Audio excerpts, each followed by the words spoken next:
You got this. Let's go. Start with your name.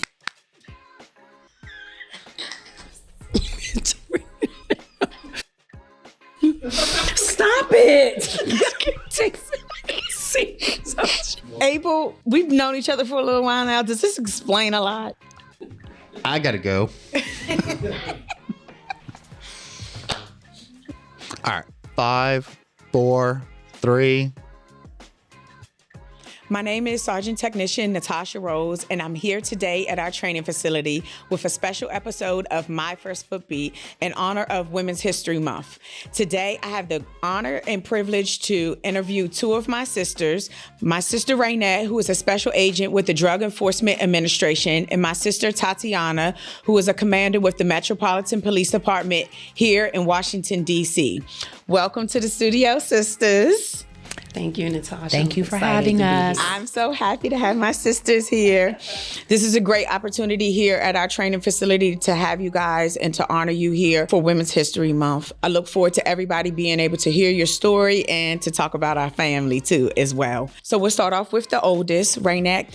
I majored in biology at Bowie State University. I wanted to be an obstetrician at the time, and then I decided that I didn't want to go to medical school. So when I graduated, I started working as a chemist at a pharmaceutical company, and that was when I was first exposed to the Drug Enforcement Administration.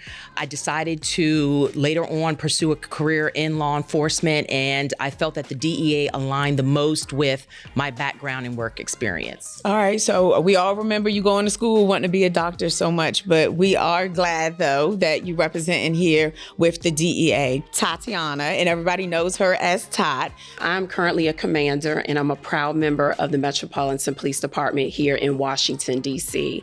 One of the reasons why I decided to join my agency, because I love the diversity, demographics, and opportunities that the D.C., the city, had to offer.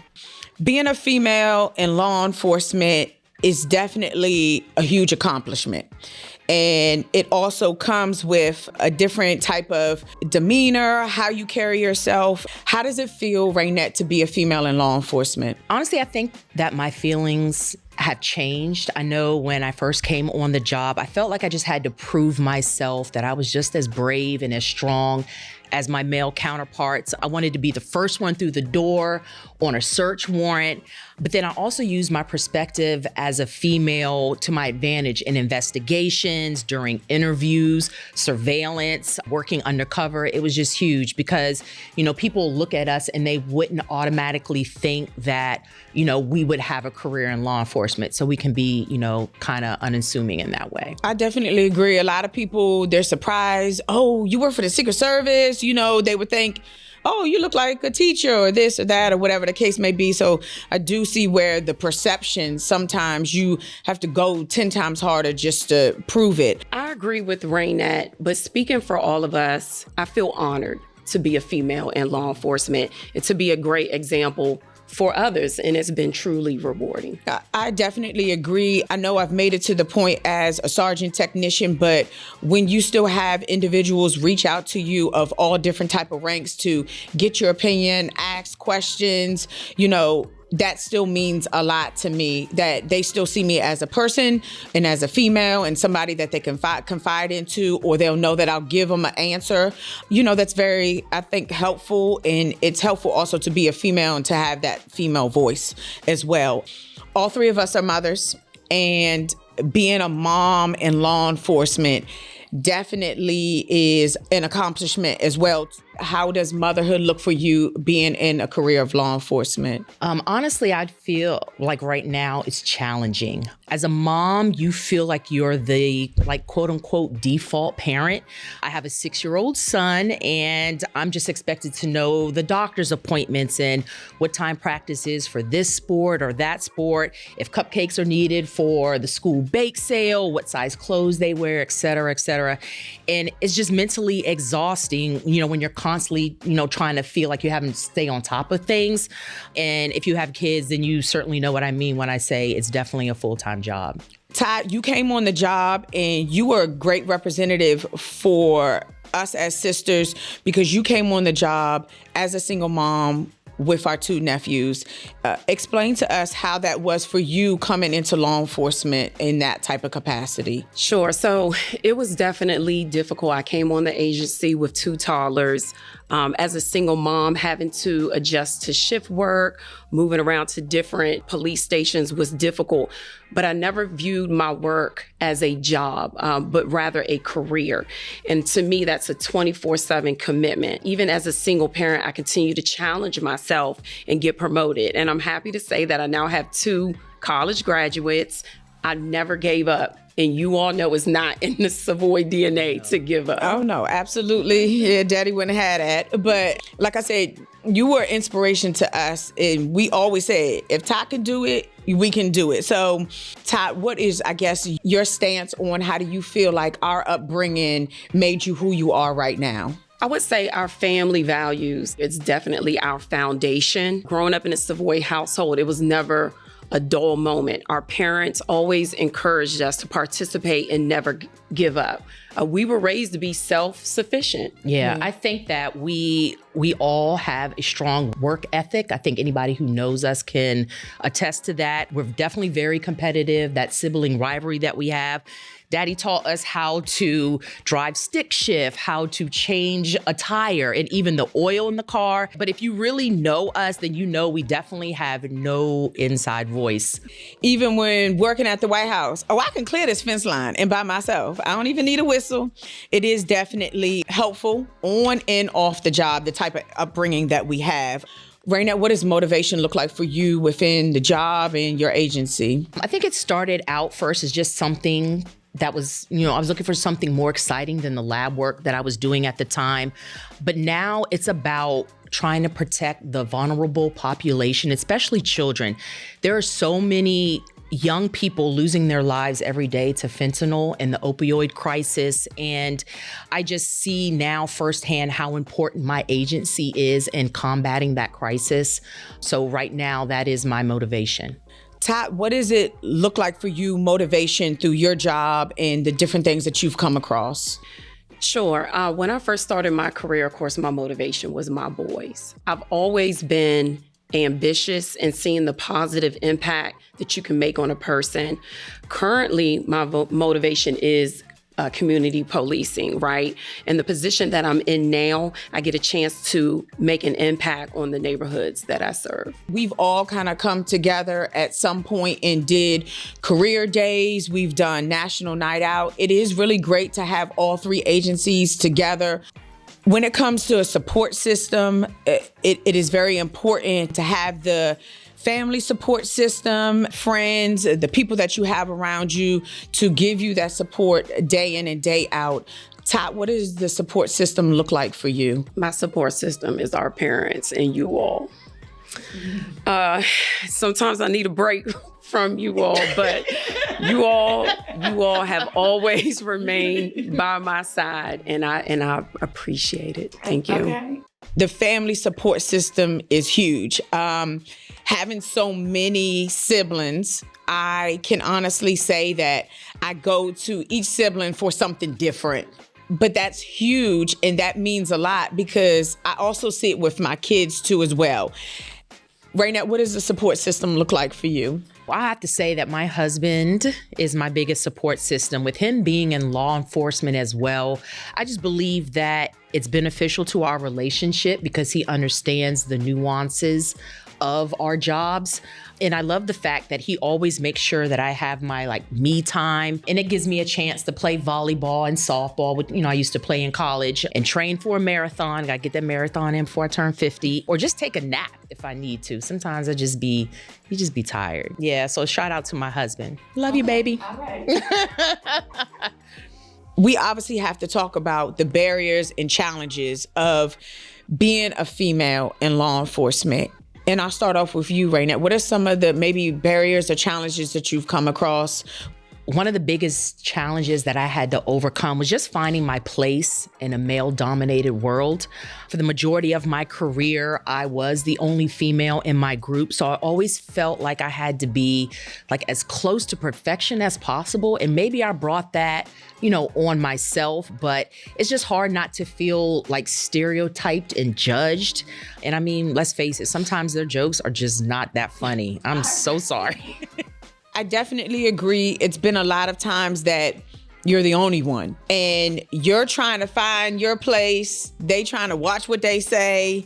It's like playing that back and forth game or whatever. But I definitely feel like also with our upbringing and kind of how the way we were raised, stand on your own. You don't ever have to ask for, want. You could do it on your own. So I do feel like, yes, we might be the only female, but at the same time, we gonna hold it down.